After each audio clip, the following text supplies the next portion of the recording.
Okay, welcome to the Sumer Sports Show. I'm Eric Eager. I'm joined by Thomas Dimitroff. Thomas, you're in our Atlanta office, looking Yes. great. Look at that view. I'm here.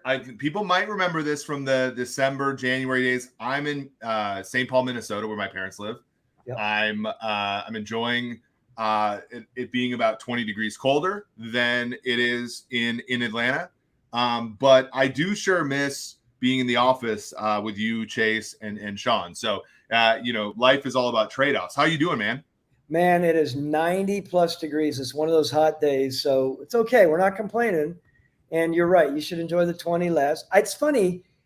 We lead in with that music, and all I can imagine you doing, Midwestern guy, Minnesota, Nebraska, playing like just old 80s, 80s, 70s, 80s rock, leading in, air guitar in that riff. Is that why you came up with that one?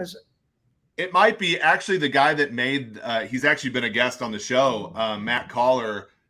He's actually from like the Buffalo, Western New York area, but actually covers Minnesota, lives here in the Twin Cities. So there might be like a little bit of that kind of, kind of go up through Niagara Falls, Toronto, down through Detroit into the Twin Cities kind of vibe to that. I'm not necessarily sure if the music travels in the same way, the genre of the music travels in the same way as the creator, but that's an astute observation.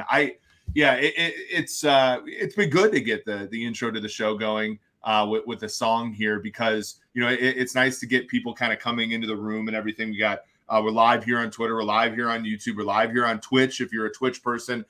In any event, subscribe, rate, review the show. We'll talk about that at the end as well, but make sure that you are getting there. We're like 38 days away from the Hall of Fame game, and 70-ish days or so, 80-ish days from week one. I saw the first number.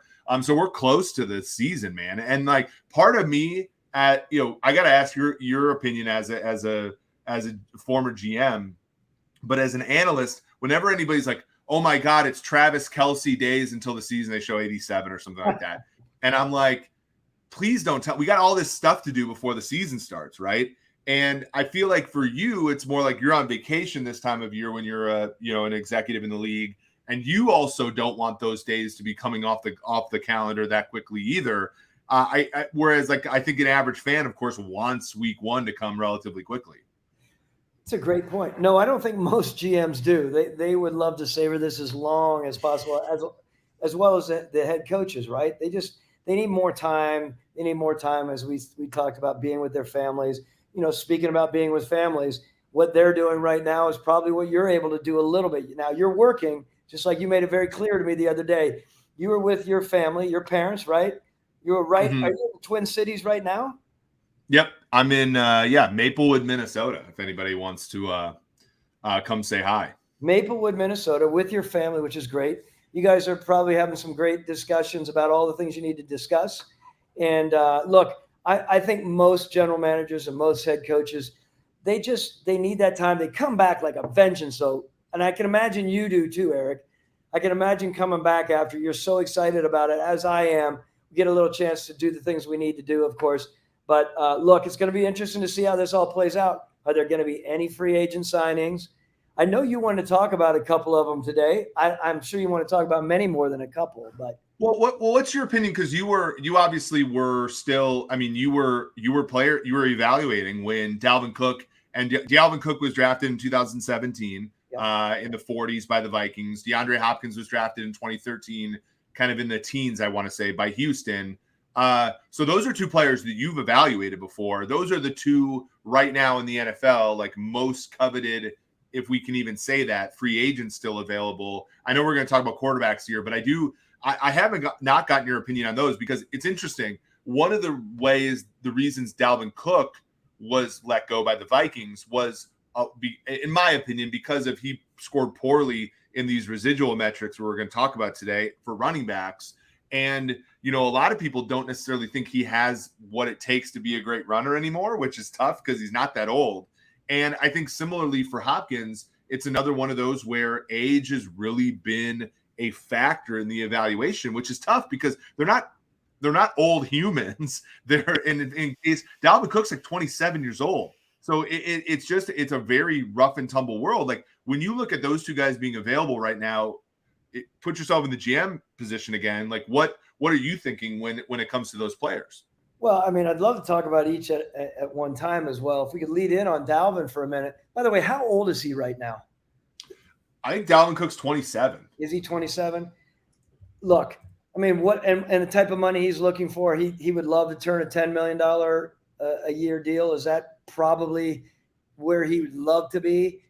Yeah, so Minnesota saved 9 by cutting him post June 1. He had a cap hit in that 13 million range. He signed one of those deals that was so when he signed, there were 2 running backs that were making kind of in that Kamara McCaffrey area, like that 16-ish. And then there were a bunch of running backs. Now I'm going to get the sequencing wrong, but there's a number of running backs like Chubb and Mixon and Cook and guys like that all kind of made in that 12, even Derrick Henry, all in that 12 and a half range. He kind of nestled in right there. And, you know, the Vikings kind of looked at this. They had Alexander Madison, who has been their backup guy, who has been pretty good when he's played. And then they drafted Ty Chandler, a guy from North Carolina who has some good metrics. Dwayne McBride from UAB, another guy, 6th-round pick who does okay. And then they got this guy named Kene Nwangwu from Iowa State, who's actually made a Pro Bowl as a return man, a 4.25 kind of guy, but has very little experience in the backfield. He sat behind Breece Hall when they were both at Iowa State. And so I think Kwesi Adofo-Mensah looks at that backfield and kind of similar to what you've said on this show, Thomas, which is like, do I want to put all the money into this one guy and put all my eggs there, or do I want to sort of spread the risk out between 4 guys, none of whom are as good as Dalvin Cook, but who maybe collectively could be a better bargain for the money? Look, I want to go on record. I like Dalvin Cook. I think he can still run. I like what he does. I mean, the idea of him potentially going down to Miami outside zone, I love that idea, right? Back to your point as a GM, when you're looking at both Dalvin Cook and D Hop, what are you looking at? I mean, look, what I'm doing is I'm saying there's no way in the world I'm going to pay $10 million a year for you, Cook, and there's no way, Hop, I'm going to be paying what you want, which is close to what? $20 million, $19 million, whatever it is. I mean, there's no way. So you let it settle. If I'm, the rumors about, Miami, the rumors about New England, I let it settle and let him come back down to reality, let their agents come to reality. And it's not that, it's important. Yes, Eric, but given the money, the differential there, it's too big to jump in there in my mind and to start negotiating like crazy. I would not do that. I'd let it settle until it comes down to that time closer to the beginning of the season. And then we can all be more realistic about it.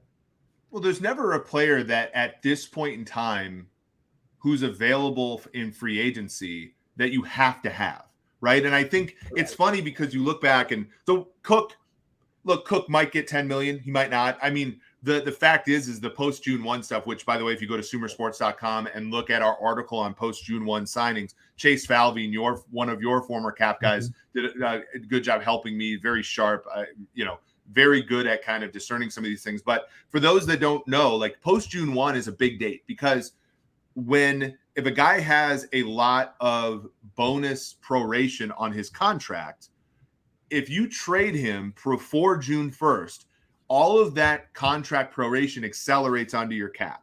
Meaning if he had, like, let's say he had a $9 million signing bonus and you're 2 years in, those $6 million, as opposed to being spread out 3-3-3, that 6 that's left over would accelerate onto your cap. So oftentimes cutting or trading a player actually costs more than keeping them if it's pre-June 1. If it's post-June 1, if you trade a player, the dead money, other than this year's dead money, other than this year's, proration, all gets lumped into next year. So you're sort of pushing it off into the future. And if the cap goes up, that means that the actual, like the real value of those dollars goes down. So it's very smart to do that. The problem for the Vikings and Cook specifically is that they thought he'd have a bigger market in the trade market.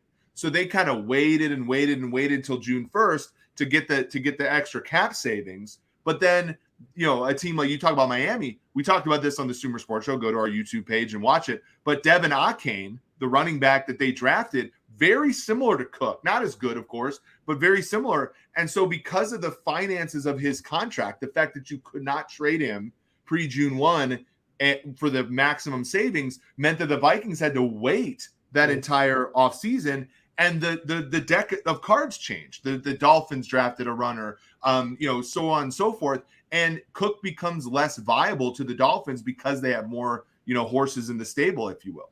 Well, you projected a lot of this. I remember back last year we were talking about the Vikings, although positive about one of your main teams, knowing that they're going to have to make some complicated decisions, right? And knowing that it might bite them in the ass. We'll see how it all plays out. Do you think this is the start of what we're talking about, or not even the start? Where do you think the Vikings are right now with regard to your projections about being a complicated building process?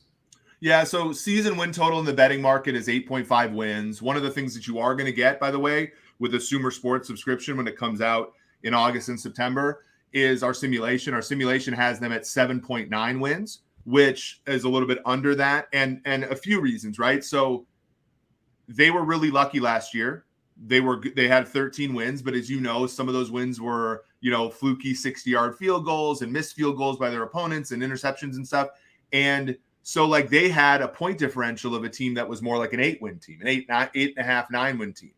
And so there's part of that. There's also the part to your point where, none of this is Adolfo Mensa's fault. And frankly, I don't necessarily put a lot of this at the feet of Rick Spielman. I think a lot of people, when they get close, like the NFC title game, they'll go all in. And that's what they did. But a lot of those contracts, to your point, became messy. Mm-hmm. We talked about Danielle Hunter on this show a couple weeks ago as well. And so they're just having to make hard decisions. And a lot of times we talk about this it's COVID-19 or it's health or all this kind of stuff. There isn't a good decision to make. None of the options are great. I don't think Kwesi wanted to cut Dalvin Cook, right? But keeping Dalvin Cook was probably worse, right? So that you're choosing between two bad options, the better one. And I think unfortunately the way that their cap situation is, that's going to have to happen. What do they do with Danielle Hunter? Danielle Hunter only has $5.5 million of new money on his deal this year. It's a double-digit sack guy, an amazing athlete, great player. I shouldn't say amazing. You were going to call me on that. Yeah, I was going to call you on that. A good football player. Let's at least go there. But because of the way that they had to maneuver his contract, he's $13 million against their cap this year, but he's only getting paid $5.5. So that's going to cause some tension, right? And so Kwesi's got to deal with a lot of, Justin Jefferson's up for a new deal. TJ Hawkins is up for a new deal. So when I think about their team, they're still good players. They got two really good tackles. They have a wide receiver who may be the best player in football at that position. They have a tight end who's done really well since being traded there. And they have a quarterback that's good enough to win them, evidently, 10 or more games. And so it's hard for them to completely blow it up. But at the same time, given all their defections on defense and all their difficulties with the cap, it's hard for me to project them as being some sort of favorite in the NFC. And you can see, everyone, my guy's just bleeding purple here because he's so passionate. Well, it's funny because there's purple coming out and then there's red and kind of yellow. I can't really figure out where your commitments are, but I love it. I love the passion. Yeah. And what do you think about Hopkins? So Hopkins entered the league kind of a couple years after you drafted Julio. They were kind of together, one of, top, if you were making a list of top 5 wide receivers, Julio and DeAndre Hopkins made that list frequently, if not the whole time. Right. And the problem with Hopkins, and this is one, again, I'm very close to people I'm a Chiefs fan, and I'm close with people who cover the Chiefs and all that stuff. And Hopkins has been rumored to go to Kansas City. The problem is Kansas City, and this is maybe something that you can opine on because I think a lot of our listeners maybe don't understand this distinction. The Chiefs can make the cap space for Hopkins, but it's going to require a lot of upfront cash that they have historically not doled out before. And what I mean by that is they have about they have very little cap space, but they can open up the 10 to 15 million that Hopkins wants by extending Chris Jones, getting his number from 28 down to whatever. They can extend, or not extend, but they can renegotiate Mahomes' deal and get some of that prorated or some of that signing what do they call it? Like a roster bonus, and turn it into a signing bonus and prorate that. The problem is, Thomas, every time you do that as an NFL team, the owner has to put that money in escrow, which is not necessarily something I think Chiefs ownership, who is, and they're not cheap and they're not poor and they're not cash poor and all this stuff. But when you look at league-wide spending, the Chiefs are always in the bottom third of the league. And so when people look and say, oh, they can make the space, and this is true, Buffalo, all these teams that want Hopkins, I think you have to look further into the cash considerations and why he hasn't been signed yet. Well, let me ask you this. You said the third bottom of the league, you're saying? You're saying they spend the most? The least. The least. Okay. I just want to, when you say the third bottom, we're always looking at our charts knowing that we were way down there because we spent for Arthur Blank. Literally take care of this the company, take care of the community. And it's interesting because when you talk about Kansas City with a player, let's first talk about Hop, right? Do you think Hopkins does he still have it in him to be a difference maker on the field? And you said 10 to 15. Do you think he's going to walk away with $12 million? Like, is that really what he wants as a year and then with some upside? Okay. Was that number really 10, the little upside to get to 12? Does it matter at this point? Because I think, and one thing that's really hurting him is I know of multiple teams that had 1 year, $5 million on the table for Odell, right? Yeah. And that wasn't, he wasn't doing that. But the Ravens, who have struggled, I mean, you look at their wide receiving core, they have struggled to both have healthy receivers, Rashad Bateman's been injured a lot, and productive receivers for so long that the Baltimore kind of came up over, in poker, you'd say, come up over the top. They came up over the top and gave Beckham 15 to 8, depending on how you look at it.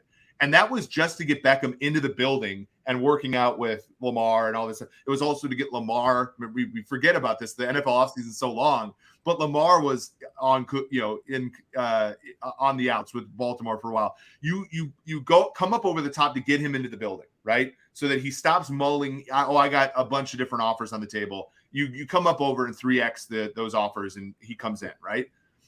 Hopkins, I believe, from what I've listened, from my kind of probably has a bunch of 1 year, $8 million, 1 year, $10 million offers on the table. And he's holding out for that 17.5 to 20 million, to your point. And I just don't think it's coming. When you look at the salary cap space across the league, it's simply not there. And when you look at, that's a crazy stat I looked up, but after Kyler Murray got injured, he did not catch one pass against man coverage last year. Yeah, that's amazing. And I'm thinking to myself, and you look at like 23% of his targets are contested. Like he's got a type, right? And how does that type, when you're not necessarily the everything everywhere all at once wide receiver anymore? And we could say at 31 he might not be. Like, does he fit in? The fit has to be good. Well, I mean, so are you still holding on hope for the fact that Kansas City would do something versus New England? Because we're talking about New England. We're talking about a very, very much like the Hunts, right? I like Clark Hunt a lot. I think he's such a very thoughtful person with his approach, as is Bill Belichick in my mind. These are two people that would obviously benefit from a guy like this. How long do they push it out there? Where do you think he would go in the end? I mean, we can throw this around, right? He wants to be a part of a contender. I continue to hear that, right? Do you think both of those teams are contender? Yes, I do think. And I'll put words in your mouth because I'm a favorite. One of my favorites is New England. I think they're always a contender. Sorry for those people out there that aren't fans of that, but I do believe so. They're always going to be in it. They'll always feel like they'll get something done. And I'm just wondering, how far do you put that off, right? I didn't see that bottom line there. You could read it out to me. Yeah, we have our friend Jason Fitzgerald from Over the Cap. This is the Over the Cap, our friend here. Frame of reference, post June 1, top street wide receiver contracts have been Antonio Brown at 15.25, Julio last year at 6, Macklin at 5.5. I forgot when the Chiefs cut Macklin in June, and Eric Decker at 4.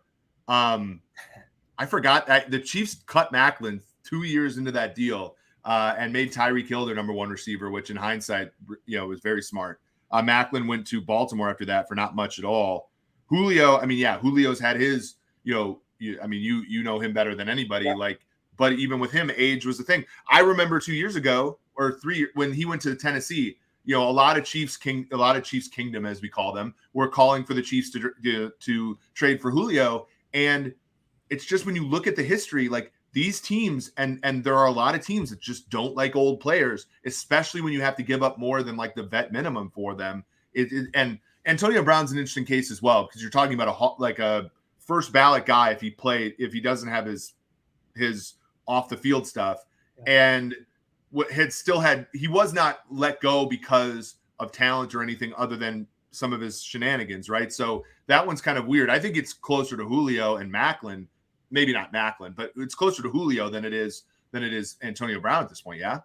Yeah, I would suggest so. And remember, these GMs right now, when you think about it, they start looking at all the things that are involved here, right? Not only the playing that a lot of the analytic people do, right? We've talked about this so many times, and I hate to bore people with it, but you're a general manager and things are rolling, but you have some heat starting up here, right? I'm not saying in any way Kansas City does, of course. And I mean, the Bill stuff, I just dismiss that. But whatever it is, you also have to look your owner in the eye, and you have to say he's got, these things that are outstanding right now. I mean, we have injury stuff, we have some character stuff that they're dealing with, right? Do you really want to step out? It's a little easier to step out at $10 million than it is to step out at 16, 17, right? Call it the expectations, right? Like when you give a player a contract, they come with expectations. And when you give a guy, I mean, you think about Kansas City, like right now they have Sky Moore and Rashee Rice are second round picks. Kadarius Toney's a first round pick that they traded for. Marquez Valdez-Scantling's their highest paid receiver at like 10, 12 million. You bring in Hopkins at 15. That guy's your number one, right? From the perspective of the dollars.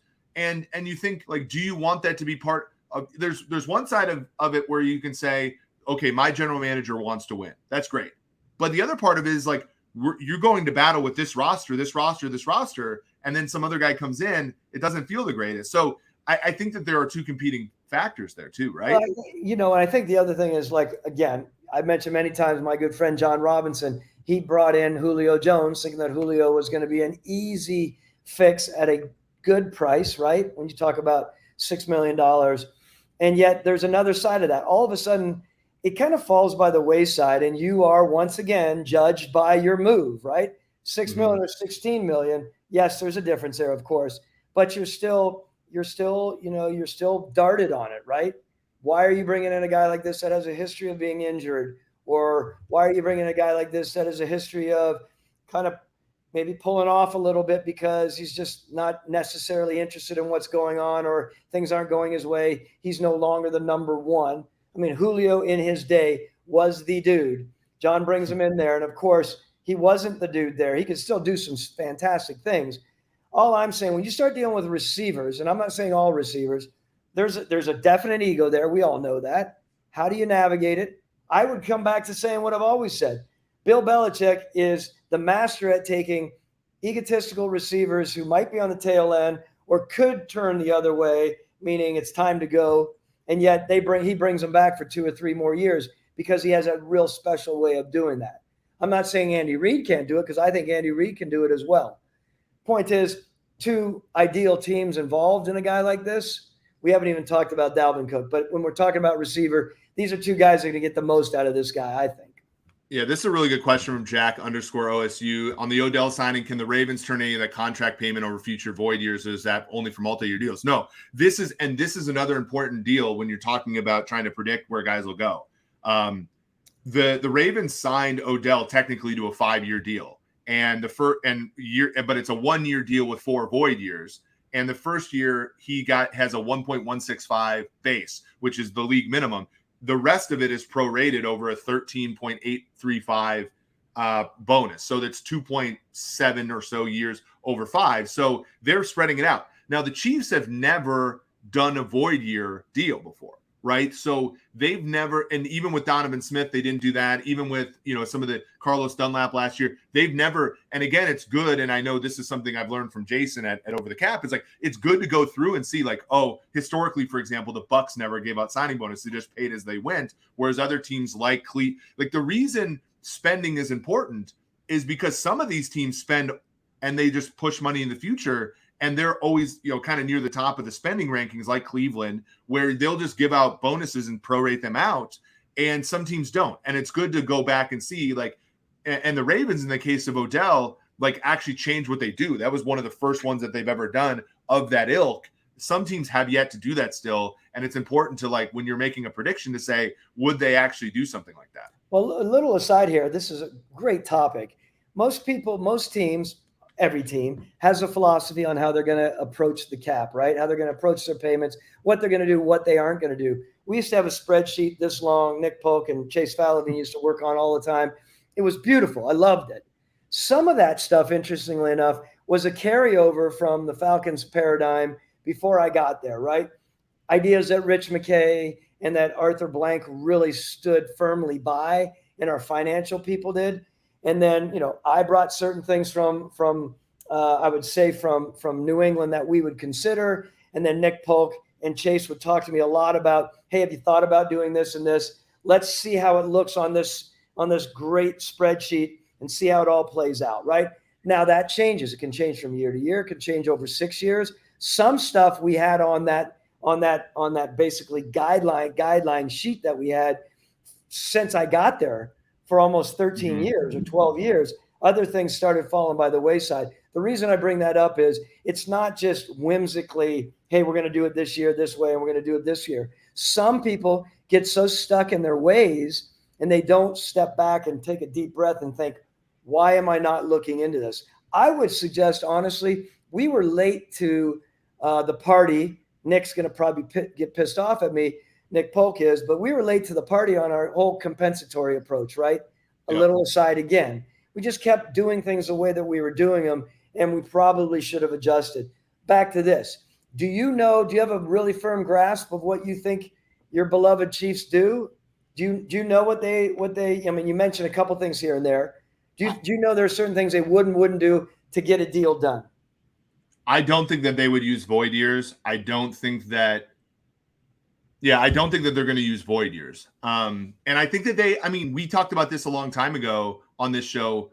They have to consider what to do with Chris Jones. And again, Chris Jones, like when you're talking, and again, it's funny because we think about the cap and I want to praise Jason and Over the Cap. I want to praise generally the football intelligentsia. I think this show contributes to it as well. Where like we are so much smarter about team building as a public now than we used to be. And yet I think one of the drawbacks of that is we're all cap focused. Oh, they can make the money work. We watched the Saints for years and years, push everything in the future and make it work. We have to consider the cap considerations. If they give Chris Jones a contract extension, that thing's going to have, $60 million guaranteed if it's similar to similar to the market. That's $60 million, the owner, and it does decrease their cap because it will make his cap number, far less. And it can, but so you're going to tell me that the Hunts are going to put $60 million in escrow for the right to put $15 million more onto a guy like Hopkins, who is not, if you look at contested catcher, he's just not their kind of wide receiver. So I don't see it.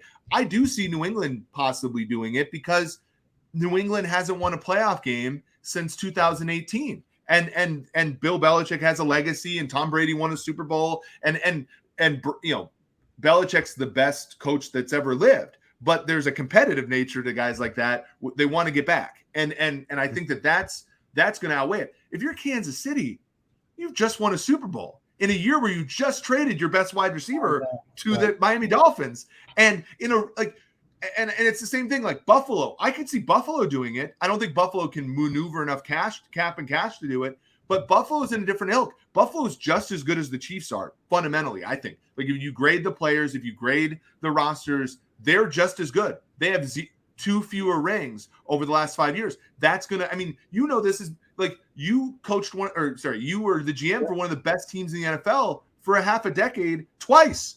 And like you got close a few times, and that changes the way that you go through and try to acquire players. If you have a ring in your back pocket, you can be a little bit more kind of like, I'm just going to let this thing play out. It's different, right, for teams other than the Chiefs. No, you definitely can. Which, I mean, look, we could talk about D. Hopkins for as long as the show because it's a passionate discussion beyond him.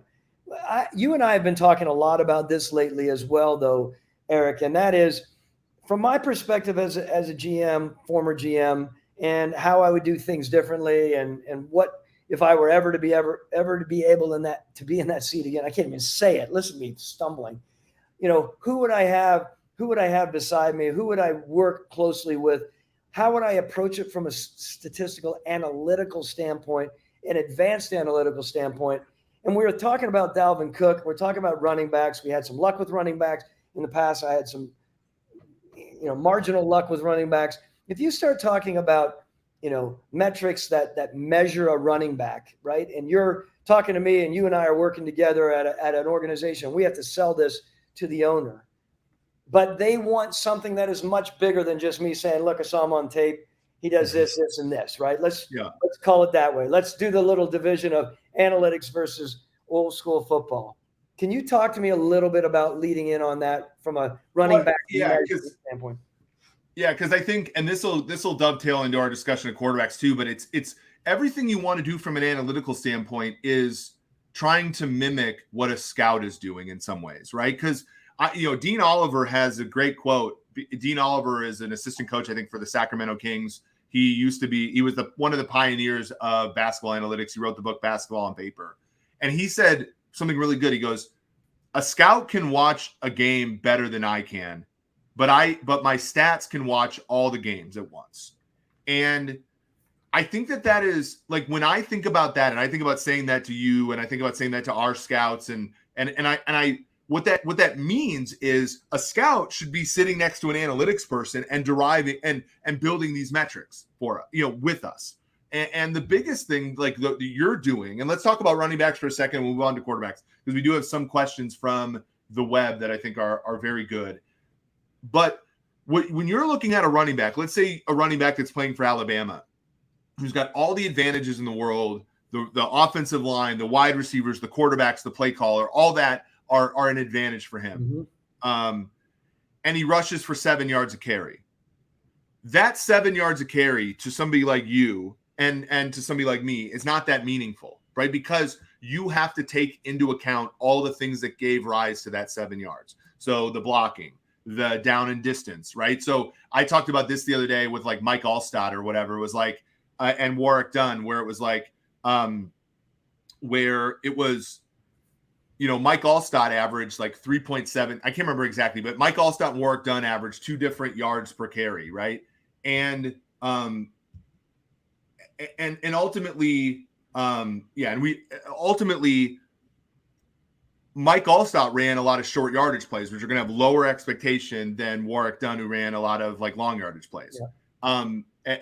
Yeah. Let's keep talking about running backs here. So the idea is that like, there are different expectations that go into what a performance is for a player.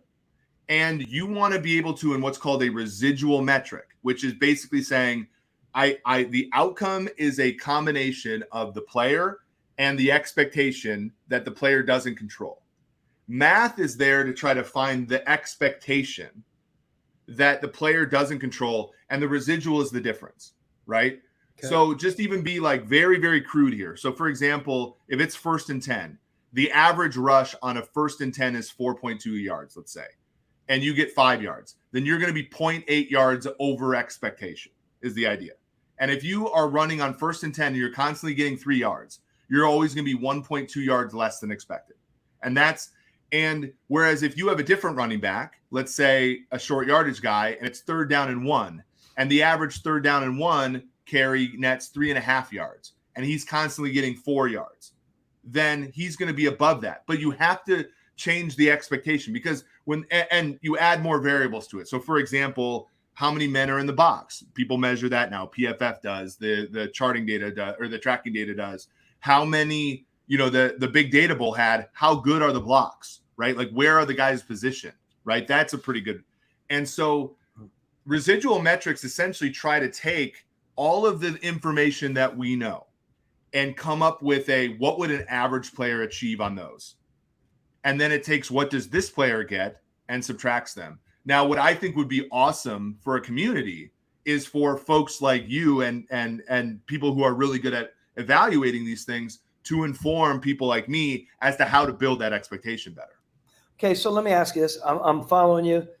Again, I've told you time and again, if you were to be in this situation 2 years from now with where we're going and how advanced we are becoming in general, and I'm sitting there listening, I'm like, okay, I'm back at my vids, I'm watching closely, and I'm thinking, hearing everything you're talking about, and yet I realize we're evaluating this player and we're trying to decide whether he's worth $10 million a year or $7 million or $8 million or $12 million, right? I'm just talking a running back. Yep. And I realize as I'm watching, I'm like, God, this guy is really good, man. I love his balance.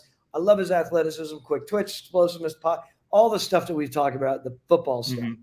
And then I start reading the numbers, and the numbers might not be as good as they may show or be better, whatever. But let's say in this case, they aren't.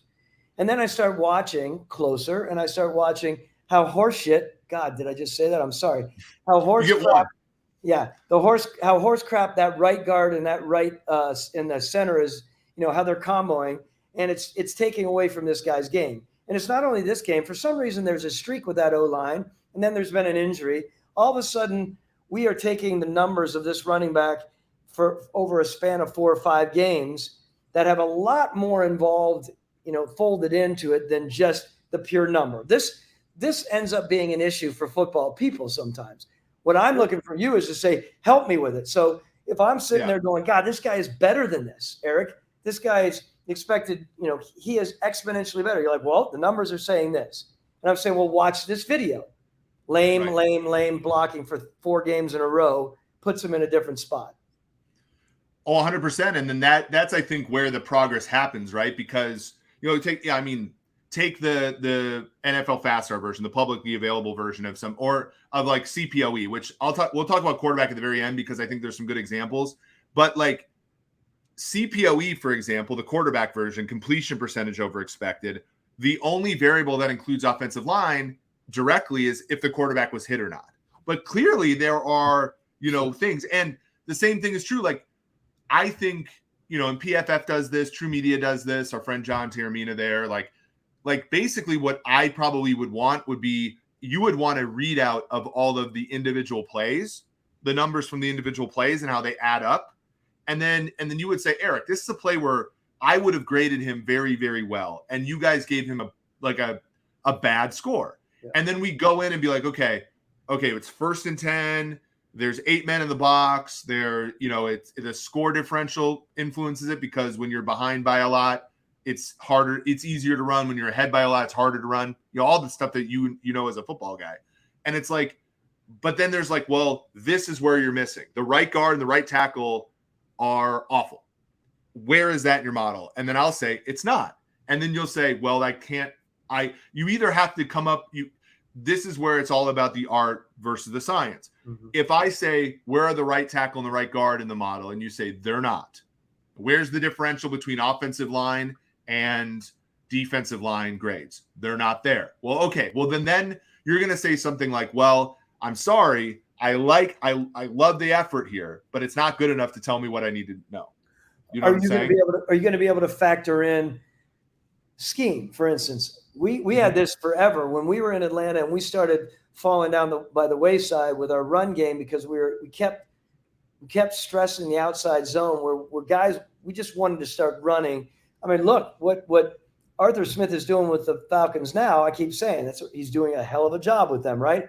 They're running some strong downhill football, running plays. So, I mean, those are linemen, by the way, Lindstrom and McGarry, who did not grade. And again, we're all like anchored to some modern analytics. Hopefully, with Sumer and stuff, we can get to a different place. But like McGarry and Lindstrom never graded that well at first, and now they grade really well. What's contributing to that? Is it age? Is it scheme? To your point, like outside zone plays, they have more holding penalties called on them than other plays, right? So even if a guy does a really good job, jams his foot in the ground and gets upfield for 15 yards, that might be called back. That's going to, like, people laugh at this kind of stuff, but 15 yards taken off of a ledger in an average game is 1 yard per carry in that game because they gained 15 carries, right? So like it's all this little, like, it's funny. I was at a bar once arguing with somebody over baseball, and they were like, "Oh, you can tell way more with your eyes." And it's like, well, actually, like the difference between a 275 hitter and a 300 hitter is like one hit every 2 weeks, which you're not going to be able to discern, right? So it's one of those where what we need is the good eyes informing the math, and then the math coming back and informing the good eyes and the cycle. And to your point, like there might be some situations where you're like, well, I need this data point. And I'm like, well, we don't have it. And it's like, okay, well, we're going to have to deal with that then in some way, either collect new data or evaluate data differently, whatever. But that's got to be the conversation. And I think like through those really intelligent conversations and through that trust comes actual, like if you and I were interacting, I'm like, look, I don't like this running back. His ROI, rush yards over expected, sucks. And you're like, well, to the point of like Ryan just said, and this is probably a well-informed view. Gibbs didn't have all the advantages at Alabama. I wasn't even thinking of Gibbs. I was thinking of like Najee Harris, but like mid O-line, mid coaching, which I don't think is true. No other quality skill position players. Gibbs had the hardest running back role of the Saban era. Still super productive. Great, right? Like we got to be able to codify that, right? We got to be able to put that into an algorithm. And then what's going to end up happening is the game is going to change. And this is where I want to talk for the last like 5 or 6 minutes about completion percentage over expected. Now, I'm going to put a graph on the table on the board. I'm going to one of my colleagues is going to, as well as you are going to say, I got to explain the axes here. Please. CPOE is basically saying for every single throw, I'm going to say, what does the average quarterback do as far as completing this pass? So let's say it's a 15-yard pass down the middle of the field in between the hashes with no pressure. What's the percentage of passes are complete on those plays? And then over time, you either complete more or less than expected, and that's in terms of a percentage. So on this x-axis, for example, Mahomes in 2022 completed about 3.5% more passes than you would expect. Whereas Baker Mayfield, my guy, completed 7% fewer passes than you would expect from a similar player. Now, on the y-axis is what's called expected points per pass play. And scrambles and stuff like that. So this is basically how many points per play is this offense generating through the passing game. More points is better, worse points is. So again, and what's cool is like these two metrics kind of jive with each other. Like if the line slopes upward, that means being an accurate passer is good for your offense. Now it's not perfect. And I think where the imperfections come in is really where an interaction like yours and mine can really shine, because you look at, for example, Geno Smith is completing almost 6% more passes on per pass but his expected point that offense isn't that much more productive than average, right? Whereas there are other guys, Garoppolo is not that accurate relative to average, but that offense is amazing, right? Because of Shanahan and the receivers and the yak and stuff. So there's very clearly holes in this metric and why it can't stack players. We got a really cool question from Colin Dunphy on Twitter who said, to what extent does CPOE describe or evaluate how a player plays? I think it describes how a player plays, not how well a player plays in some ways. Like if you are, I think it's an incomplete metric for a few reasons. And I think it's because of the stuff that somebody like you could see, but I couldn't see with just my numbers. Like I personally think that CPOE is a flawed metric because there are quarterbacks through pocket maneuvering, through or through the coaching or whatever, engineer passes that are easier to complete than other quarterbacks. And so their CPOE is not going to be as high because they're expected to complete more passes. So when they complete just a little bit above that, they're not considered that good. Whereas I think there are other quarterbacks who don't necessarily engineer easy throws for themselves. I think about like Kirk Cousins. I think about Derek Carr. I think about guys like that who just kind of stand in the pocket and throw what's there, but they're accurate. So they complete a lot of passes more than expected, but they're not that effective because if they were really, truly great quarterbacks, Thomas, they would move around in the pocket and find the best pass, not the hardest pass. Okay, let me ask you this then. We're sitting there, you and I are sitting there, or I am sitting there with someone that has your background and your makeup, and you're pitching me CPOE. Let's just talk about the two of us. And we're looking at a quarterback on a new organization that hires us, hypothetically, right? You're supposed to smile at that. But let's just say I'm fine. Sorry, people want timestamps for the show, so I've been kind of like marking them randomly. I know that's so anyway, but I smirked at that a little bit, Thomas. Well, look, so we're going in there and we're like, you know what? We have a whole scouting department, we have a whole coaching department. That said, as a general manager, I want to sit down with my guy. I want to sit down and I want to take our stack on the board of 5 quarterbacks and really hone in here with CPOE. And I'm talking about the what is that exercise. I want you to maybe educate everyone in the last couple minutes. How does that person come in and prove to the general manager it's worthy of his time to have the very intelligent person with a very strong mathematical brain to help me differentiate between the 5? Because I have some very strong opinions about how that 5 should be stacked. Is the CPOE truly doing that for – go ahead. No, I don't think so. I mean, my thing is I think CPOE tells you what kind of quarterback it is. And except in the cases like the really bad cases like Mayfield or Mills or Wentz, guys like that, like I don't think it's like, and Mahomes too is better than that, but I think it breaks ties. Or I think, and maybe this could be a better thing. It's if you have a tie between 2 quarterbacks, I think CPOE can tell you which one you want to take for the offense that you're in. So like if I'm the current Falcons, let's get to brass tacks here. And the current Falcons, I don't think this is a mystery, want their quarterback just to pick up the dollar bills off the ground.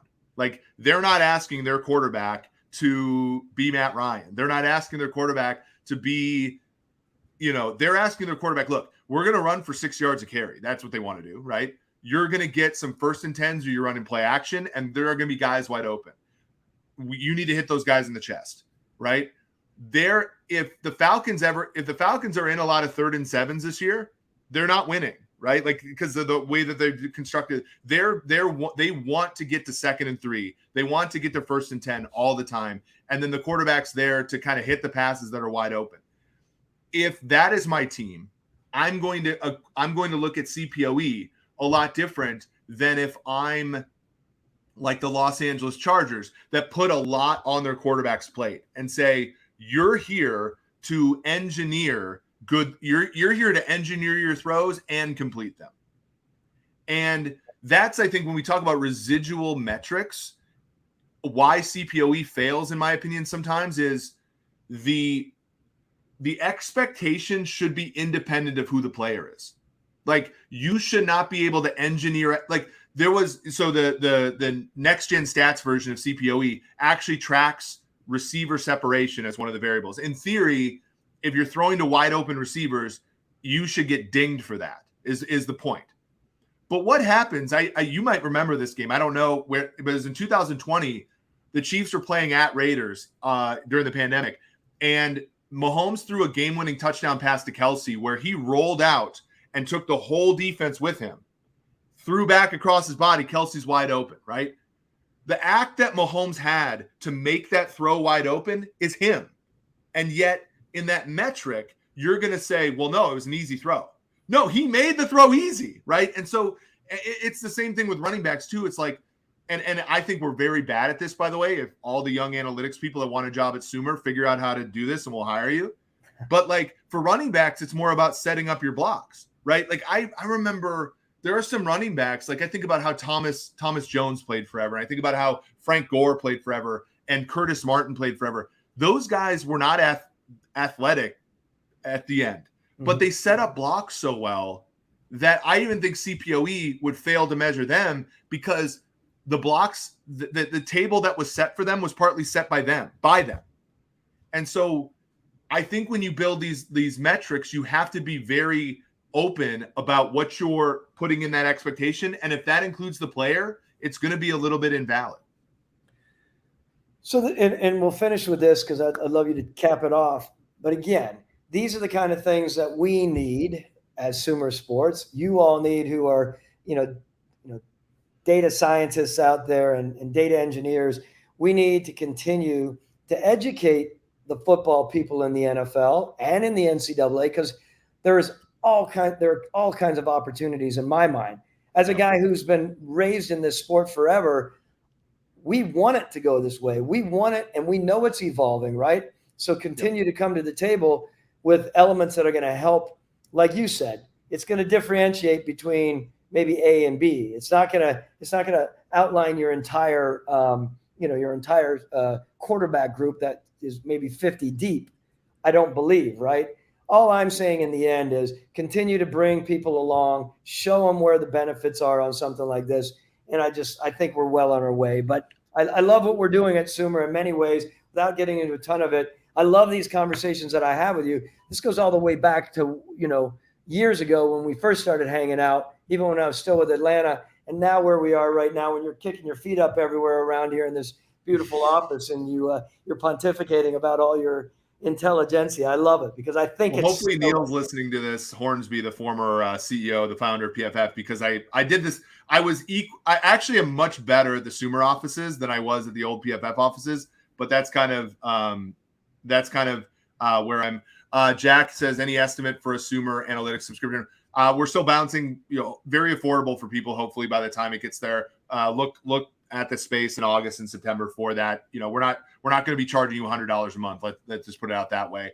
No, I think the big thing is, and this is about mutual respect, right? I mean, the times that we've met, like, look, all the trade charts in the world would have told you not to trade for Julio Jones, right? Like, that's and yet, like, when we first met, like, the whole point is the Julio Jones trade was a hit, like, to not, and so there's clearly something that you saw that would not have been in it. And maybe it's noise, maybe it's not. But, like, the whole part is analytics people and scout people, people who scout, like, they need to have the comfort with the other side, for lack of a better term, to be naked about the problems with their approaches, right?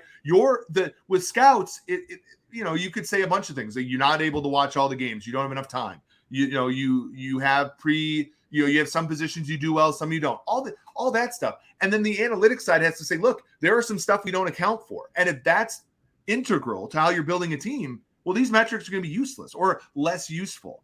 And until you're able to say that, right, then we're going to be talking past each other. And I think that one of the things about this podcast, and one of the things about our relationship, and one of the things about Sumer, is you got to be able to have that communication, because otherwise, and I know it can hurt. Like, I know that you can spend all this time scouting a player and think he's amazing, and all of the metrics say no, or you can spend all this time building an algorithm, unit testing, building a package, all that stuff that all my guys are doing right now.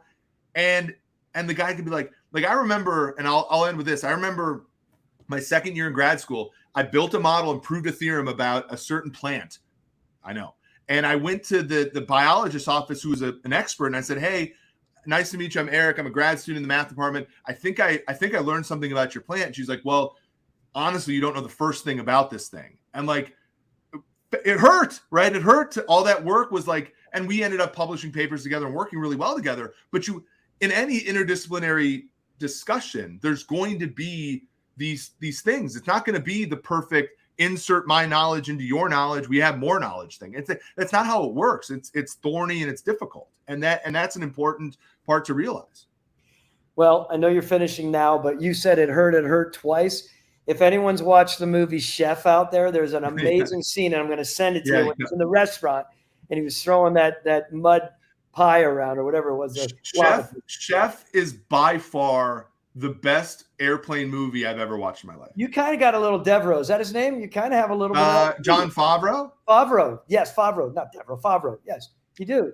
I saw him in Atlanta. Yeah. You guys. Yeah, I mean, it's one of the you've avoided this. You're in very good shape, but like as you get older and you gain 10, 15 pounds since your playing days, you start looking like Seth Rogen and Jon Favreau. When you used to be a wide receiver, now you're being compared to guys like that. I get it. But yeah, I mean, look, Favreau is amazing in that movie, by the way. Sofia Vergara, also a very good appearance by her, but you know, she bats 1,000 in those movies. So awesome. Yeah, so we're basically done here. Sumersports.com. Go ahead, sign up for the newsletter, which will be coming out in the next month or so. Subscriptions will be coming out, you know, fairly soon to the website, you know, August, September, right in time for football.